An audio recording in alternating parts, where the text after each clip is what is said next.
As of today, it will henceforth be the official policy of the United States government that there are only two genders, male and female.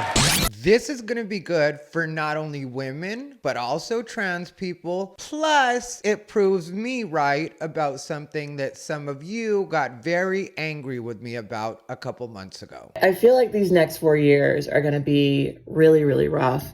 Maybe for you, Buttercup. This is just a reminder that no bill, no law, no executive order will ever take away who you are. Neither will a surgery or anything your mouth say. What's up, everybody? Ty Rivera here, the absolute best LGBTQ comedian in the world. So I spent the entire day watching the inauguration of our 47th president, Donald John Trump. And it was pretty amazing, to tell you the truth. But the one that the LGBTQ chicken littles are losing their minds over right now, hey guys, everything feels really out of control and scary, and I'm really anxious, was when Trump said during his speech, and also signed an executive order to go with the fact that the United States government is only going to be recognizing two genders. And he said two genders, but I'm sure what he meant was two sexes. And that's also the language in the executive order. And the reason that I said that that was proving me right on something a lot of people got mad at me about was I said that that was the best tweak as far as legally went for keeping genetic males, trans women, out of women's sports and out of women's spaces. Because as I've said before, when you say woman and man, that's considered gender, and that gives the trans activists a lot of room to play. But when you go with biological sex, which is male and female, that puts some very definite biological parameters on it that you either meet or you don't meet. So playing all the gender games, even though I believe, like I said, that Trump misspoke when he said gender, he actually meant sex. And that's also the wording when it comes to the executive order itself, which right now, trans people online or the trans activist types online are very, very angry. And they're really trying to take it out on the general public. But what they're not understanding is this is going to backfire if you really try to come at people ugly, because we all do agree with the fact that the craziness has gotten out of control. And some people would say that Donald Trump ran on an anti-trans platform. I've been seeing that quite a bit. Well, you can say anti-trans if you want, but I and a lot of the rest of the general public would refer to it as being pro-woman, or at the very least pro-common sense, because things had gotten too crazy. And forever people have been going from female to male or male to female, depending on the way they were going, or for years now. And that's been allowed with a doctor signing off on it and you actually having gender dysphoria. And we'll have to see how that part will play out. But as far as retroactively, people that have their licenses changed to male legally or female, and it's the opposite of what they were born, I don't think that's really going to be a concern. And I don't think anybody's going to go back in the files and start trying to undo that. So when people are saying things like Caitlyn Jenner is excited about Donald Trump in office, but she's going to be Bruce again and he's going to make her go back to identifying as male, and it's like, can you guys stop being stupid? One, Caitlyn Jenner is a very rich person. She does not live by the same rules as you or I. And the people that are saying, I'm going to start calling Caitlyn Jenner he, I've seen your profiles. You don't have enough money to ever meet Caitlyn Jenner. You can call Caitlyn Jenner anything you want. She will never hear it. Or if that's the way you want to say it, he will never hear it. They will never hear it. Sorry, but whatever you say, they're not going to hear it. But I'll read this to you and then I'll tell you the way it's going to help women. And I'll also tell you at the end how it's going to help actual trans people. The executive order establishes government-wide the biological reality of two sexes and clearly defines male and female. All radical gender ideology, guidance, communication, policies, and forms are removed. Agencies will cease pretending that men can be women and women can be men when enforcing existing laws that protect against sex discrimination, woman means an adult human female. The executive order directs that government identification like passports and personnel records will reflect biological reality and not self-assessed gender identity. The executive order ends the practice of housing men in women's prisons and taxpayer-funded transition for male prisoners. The executive order ends the forced recitation of preferred pronouns and protects Americans' First Amendment and statutory rights to recognize the biological and binary nature of sex. This includes protection in the workplace and in federal-funded entities like schools. And it also makes clear that when we say man, we're talking about a male, and when we say woman, we're talking about a female, which always made sense to me, even though I understood what people were trying to say and what people are saying when they say sex is different from gender, because gender has a lot more to do with society and what they consider to be what makes a man and what makes a woman. And one day, maybe we'll go into that. I don't know how necessary it's going to be coming up to even know that stuff, and I don't know if I want to feed into it on any level, because while I understand it, and I think it does make sense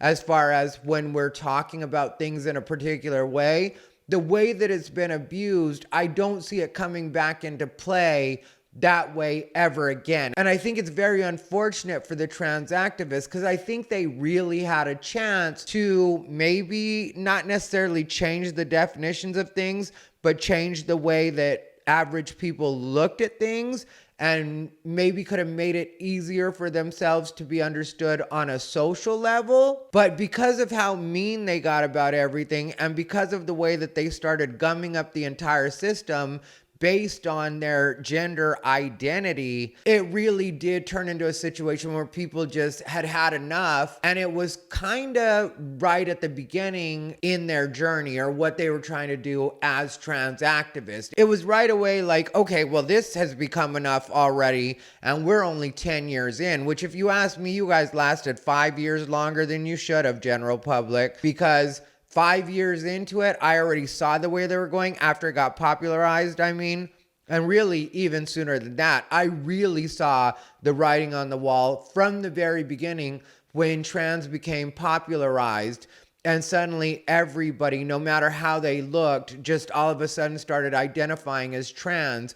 And at first it started with like trans women having no semblance of looking like what we consider a woman to be, but still identifying as women. And then that's when everybody joined in and started identifying as queer. And then suddenly you didn't need gender dysphoria to be trans anymore. And then all of a sudden you didn't even need to be transitioning from male to female or female to male. You could just say you were trans, and suddenly you were trans. And that's where everything got really murky. And that's where things stopped making sense. And that's when things began to get borderline unsafe for women just in general. And then it reached a fever pitch with the sports, and then it started to get even more wild when trans people started showing up in the women's changing rooms at locker rooms throughout the country.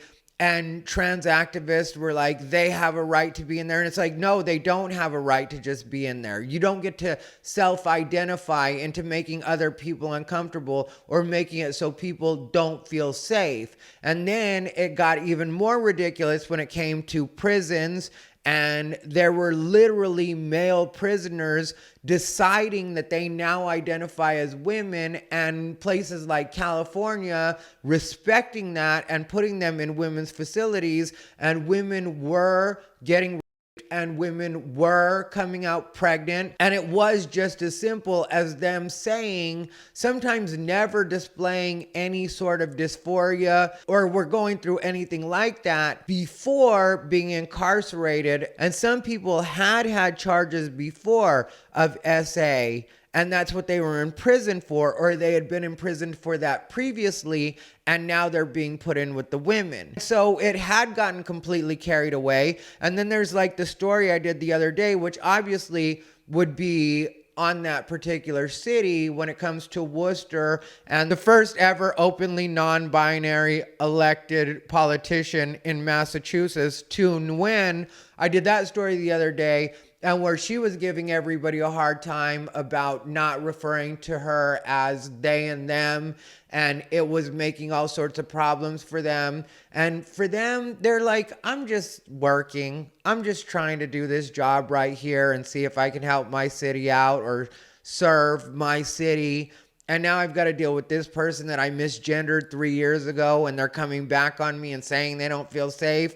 Well, there's nothing to not feel safe about. And I only bring it up because I do think that on the state level and further down, this will possibly empower more people to not be hateful, because I don't think that that's the way that people are going. And I don't really notice people in this country just having a propensity to be hateful or evil. That's not what I notice. Actually, I think it's the opposite, is that in a lot of cases, people want to be welcoming and they want to be open to the new and what seems to be the underdog in a lot of cases. And trans and LGBT for a minute there was really the underdog. And that's why so many people in this country kind of took us under their wing and were like, okay, we're going to help you guys get rights, and we're going to make sure that people don't bully you, and we're going to make sure that people treat you with respect. And I really do feel that way in my heart of hearts about the way that this country has been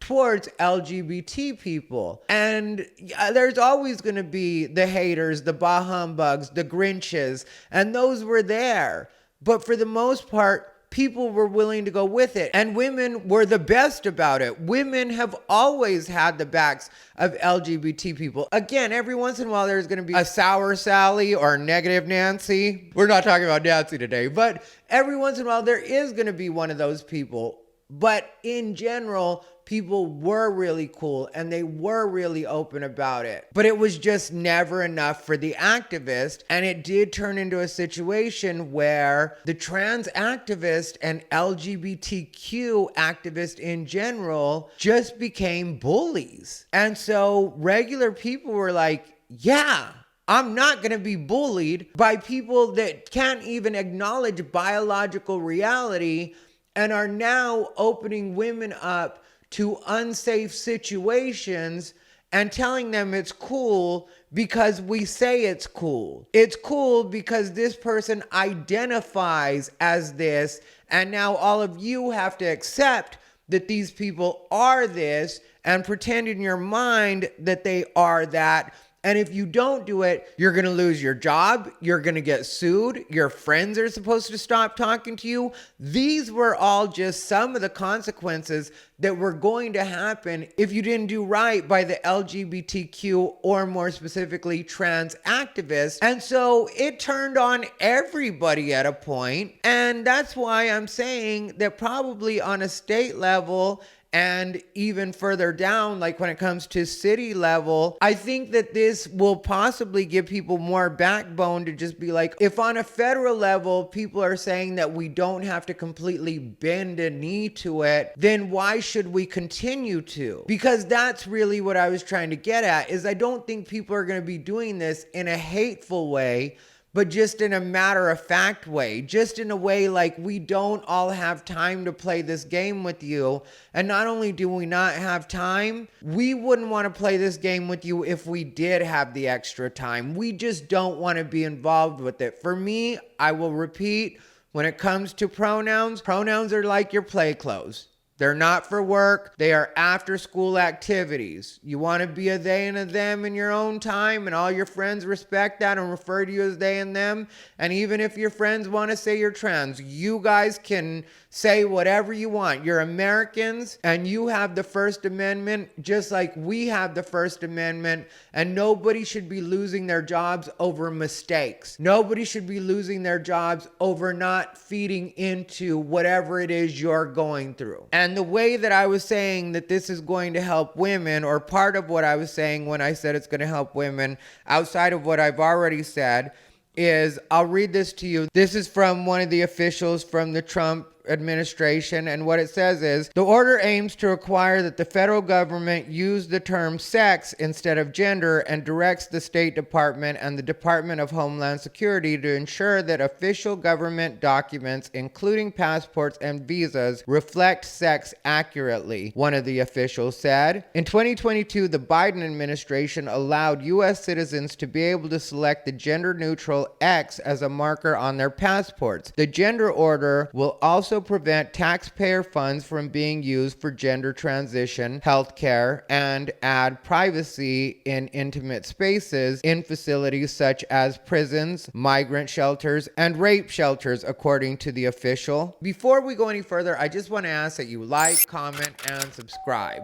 When you hit the subscribe button, make sure you click on the bell for all notifications so that you know every time I upload. We just crossed 64K, on our way to 100. We're making really great progress. Now let's continue with this video. And see, that's a part of how you know exactly how out of hand all of this had gotten, is that there were women talking about that. There being genetic males in the women's shelters. And it's like, if a woman has gone through something like that, she doesn't want to have to be around a male. Sometimes not any males, none at all. And so she certainly doesn't want to have to argue with a trans woman, i.e. a male, about how she feels, or have to defend her position, or have to feed into gender ideology at that point. And if you guys haven't noticed, some trans people, like the ones I'm talking about online, do get very angry when they're confronted with reality. So you've got a woman that's already dealt with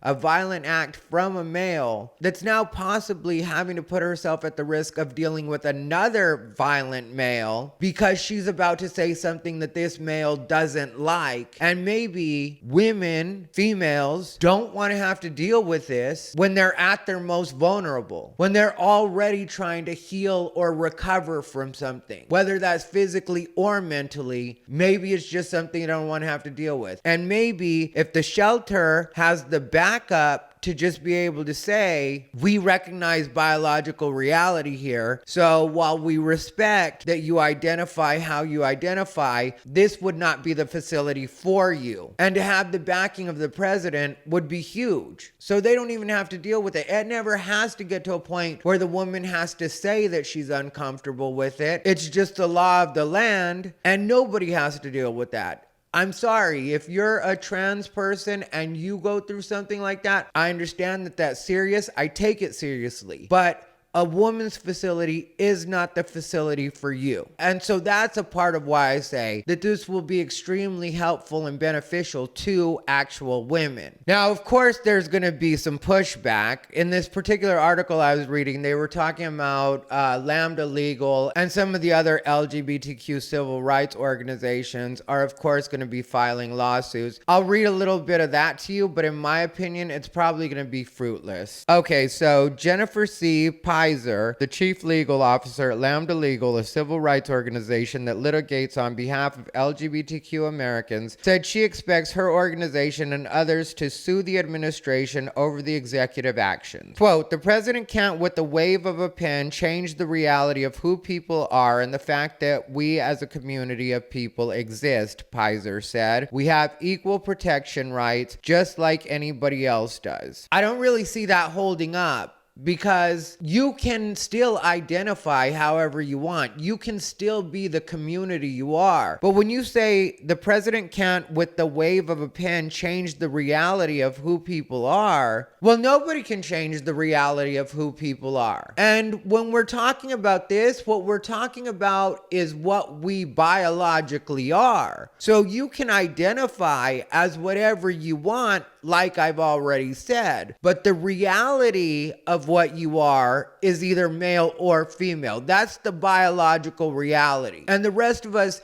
don't want to have to deal with what's going on in your head. That's not our business, and it's not our concern. You be whatever you want to be, but the rest of us don't have to see the same thing you see when we're not looking at reality. And then there's another one that feels differently. Another lawyer and legal expert in the LGBT community said that even though Trump's executive order on gender identity will surely be challenged in court, the administration can implement the order and in some cases make immediate changes. The lawyer also said transgender Americans, especially those who have X as their gender marker on federal documents like passports, should exercise caution when they leave the country, as they could have challenges re-entering the United States and could even be held in detention by border agents. If a customs and border agent can't enter a person's X gender marker into the system to allow the person back into the United States, that could mean the person would remain in Customs and Border Protection custody until they can work with the Department of State to get an alternate ID issued, the lawyer said. So that's something that trans people that have an X on their ID would want to be worried about, and it would probably be best if they would just go get their ID fixed if they plan to travel or if they could end up in a sticky situation like that. Fortunately for trans people, when it comes to certain things like landlords being able to discriminate and some other stuff like that, it's not going to be as easy as just signing the executive order. That would take some time if that was anything anybody wanted to really change. But I don't see that as being the kind of thing that even Donald Trump would want to change. For as much as people try to say he's evil and whatever, I don't think he's just doing this just to do it. This is really what the people want. And if you're the president and those were some of your big promises, it would behoove you to keep those promises. And the way that it's going to help out trans people is actual trans people, actual transsexuals that are going from male to female or female to male. They're sick of this too. They just can't speak up about it because they will suffer the same consequences that the rest of us will. They've had to keep their mouths shut because in a lot of cases, old school trans people have worked so hard to end up in a position where they're living in regular society and they've integrated, that if they speak out against this kind of thing and then the trans community decides to ruin their life, it's not going to be the same as ruining one of our lives. I'm not saying that their lives are worth more. Don't take it that way at all. But it is different when it's like, if you or I, being actual men, actual women, if we end up doing something, losing our job or whatever, it's a different road than a trans person who maybe is completely settled. And maybe the people at their work don't even know that they're trans because they've been living the way that they've been living for so long. Or maybe everybody does know and just accepts them and doesn't have a problem with it at all because most trans people are cool. But then all of a sudden somebody comes in because they said the wrong thing, zings them. They now have lost their job because they're considered discriminatory, which makes no sense because it's just a trans person talking actual sense. If they're saying something that's supposedly anti-trans, what are the odds that a trans person is going to be truly anti-trans? But let's say that they lose their job for being anti-trans. Now they've got to find another place that's cool with them. They've got to find a place that's not going to feel this discriminatory energy, which is a real thing in certain situations. That's why I say that these people that are playing are just messing it up for everybody, including trans people. And understand, straight America, I know a fair amount of the people that watch my channel are straight, and I'm not trying to change you, and I'm not trying to tell you how to think. But what I will tell you is that a lot of trans people are on your side. A lot of trans people do get it.